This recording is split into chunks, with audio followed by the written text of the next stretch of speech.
الحمدللہ رب العالمین والصلاة والسلام علی سید الانبیاء والمرسلین اما بعد فاعوذ باللہ من الشیطان الرجیم بسم اللہ الرحمن الرحیم۔ سورہ روم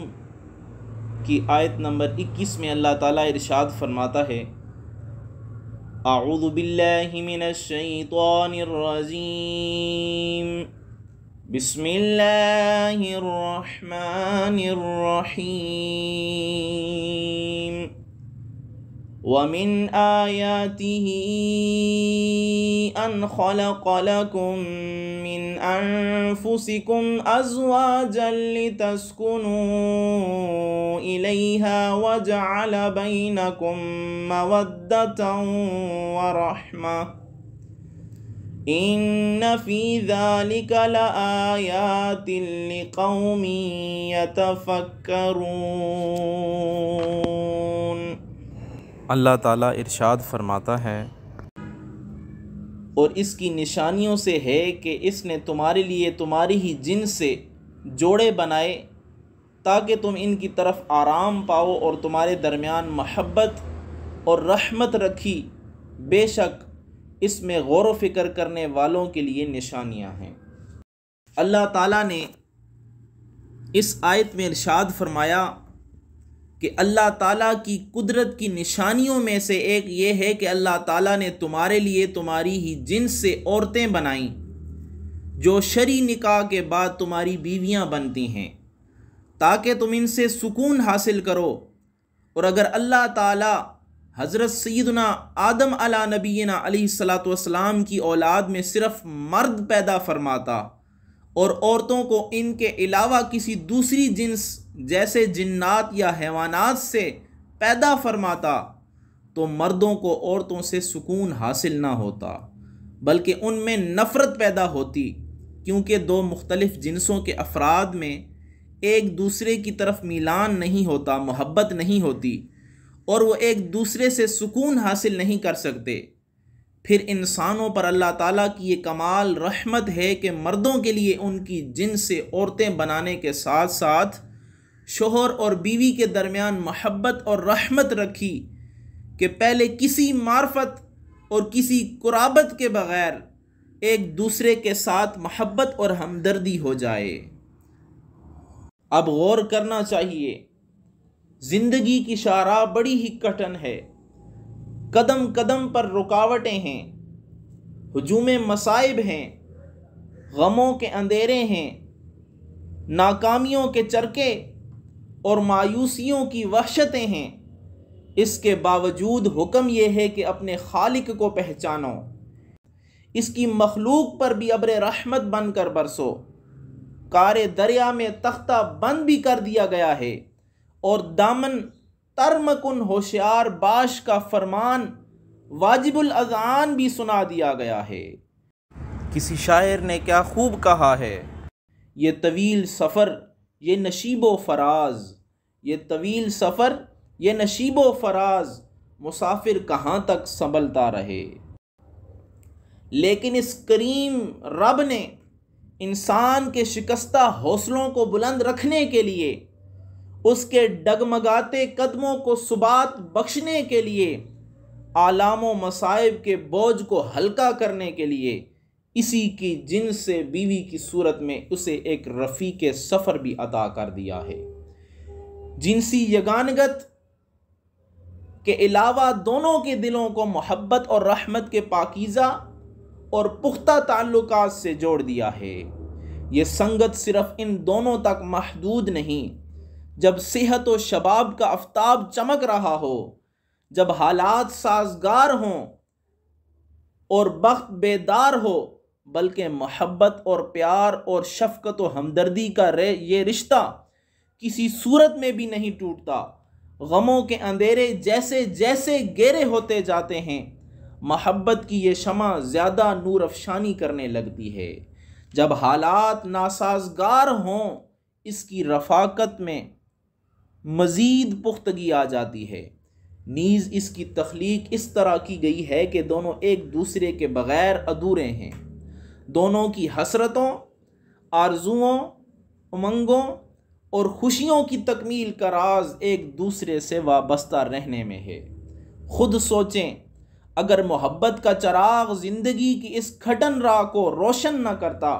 اور رحمت کا جذبہ ایک دوسرے کی دستگیری نہ کرتا تو اس سفر حیات کا انجام کتنا حسرتناک ہوتا۔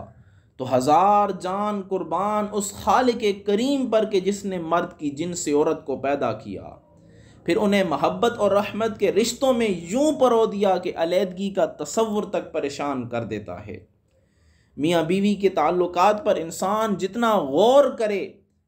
پھر آیت کے ان کلمات طیبات جعل بینکم مودۃ و رحمہ میں جتنا تدبر کرے، اللہ تعالیٰ کی رحمت، حکمت اور قدرت کے جلوے اتنے ہی نمایاں ہوتے چلے جا رہے ہیں۔ جتنا تدبر کرے گا، جتنا تفکر کرے گا، اتنے ہی اللہ تعالیٰ کا اسے قرب نصیب ہوتا رہے گا۔ اس آیات سے ایک اور چیز بھی واضح ہوتی ہے کہ اسلامی معاشرے میں خاندانی نظام قائم کرنے اور اسے برقرار رکھنے کو خاص اہمیت دی گئی ہے، اور اس نظام کی عمارت چونکہ مرد اور عورت کے درمیان شوہر اور بیوی کے رشتے کی بنیاد پر ہی کھڑی ہو سکتی ہے، اس لیے اسلامی معاشرے میں اس بنیاد کو مضبوط تر بنانے کے خصوصی اقدامات کیے گئے ہیں۔ ان میں سے ایک یہ ہے کہ عورت اور مرد کے ازدواجی رشتے میں ذہنی اور قلبی سکون اور باہمی ذمہ داریوں کی تقسیم کو اصل بنیاد بنایا گیا،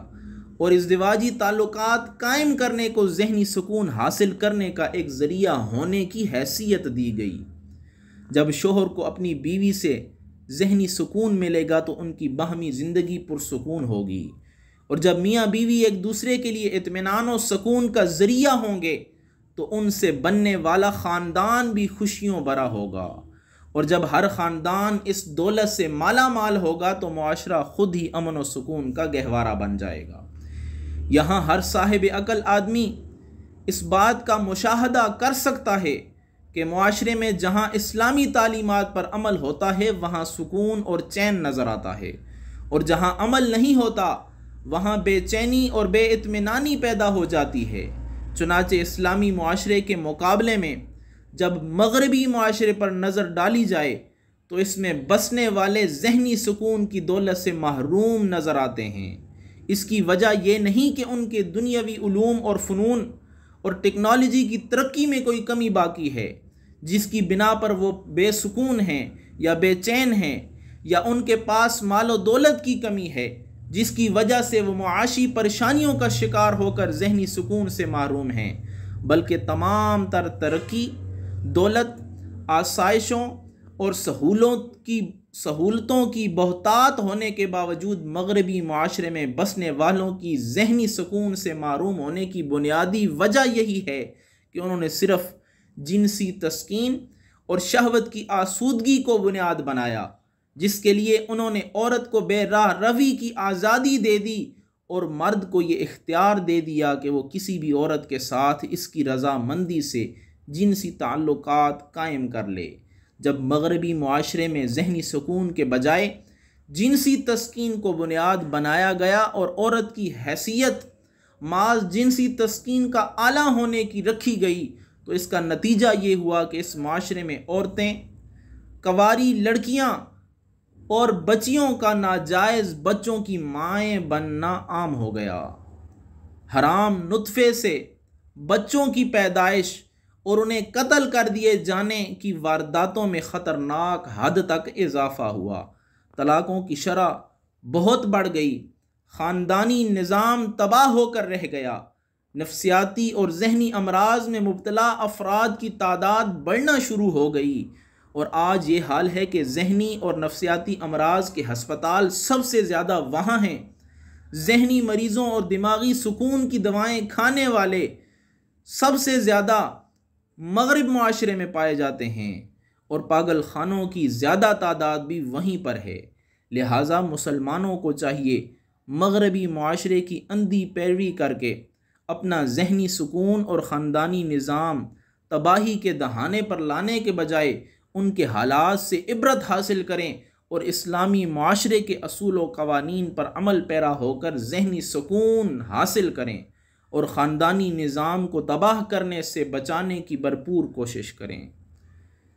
اس آیت سے معلوم ہوا کہ اللہ تعالیٰ نے عورت کو شوہر کے سکون اور آرام کے لیے پیدا فرمایا ہے۔ عورت سے سکون حاصل کرنے کا ایک ذریعہ شرعی نکاح کے بعد ازدواجی تعلق قائم کرنا ہے، حقوق زوجیت ادا کرنا ہے۔ لہٰذا عورتوں کو چاہیے کہ اگر کوئی شرعی یا طبی عذر نہ ہو تو اپنے شوہر کو ازدواجی تعلق قائم کرنے سے منع نہ کریں، اور شوہروں کو بھی چاہیے کہ اپنی بیویوں کے شرعی یا طبی عذر کا لحاظ رکھیں۔ جو عورت کسی عذر کے بغیر اپنے شوہر کو ازدواجی تعلق قائم کرنے سے منع کر دیتی ہے، اس کے لیے یہ حدیث عبرت کا باعث ہے۔ حضرت سیدنا ابو ہریرہ رضی اللہ تعالی عنہ سے روایت ہے، حضور نبی اکرم صلی اللہ تعالی علیہ وآلہ وسلم نے ارشاد فرمایا، اس ذات کی قسم جس کے قبضہ قدرت میں میری جان ہے، جس شخص نے اپنی بیوی کو اپنے بستر پر بلایا اور بیوی آنے سے انکار کر دے تو اللہ تعالیٰ اس وقت تک اس عورت سے ناراض رہتا ہے جب تک اس کا شوہر اس سے راضی نہ ہو جائے، جب تک کہ شوہر اس کا راضی نہ ہو جائے۔ لہٰذا ہر بیوی کو چاہیے کہ وہ اپنے شوہر کے آرام و سکون کا خاص طور پر لحاظ رکھے اور اسے اپنی طرف سے کسی طرح کی بھی کوئی پریشانی نہ آنے دے۔ اللہ تعالیٰ سے دعا ہے اللہ تعالیٰ ہم سب کو قرآن کریم کے بتائے ہوئے اور نبی کریم رؤوف الرحیم صلی اللہ تعالیٰ علیہ وآلہ وسلم کے عطا کردہ اصولوں پر زندگی گزارنے کی توفیق عطا فرمائے۔ آمین برحمتک یا ارحم الراحمین۔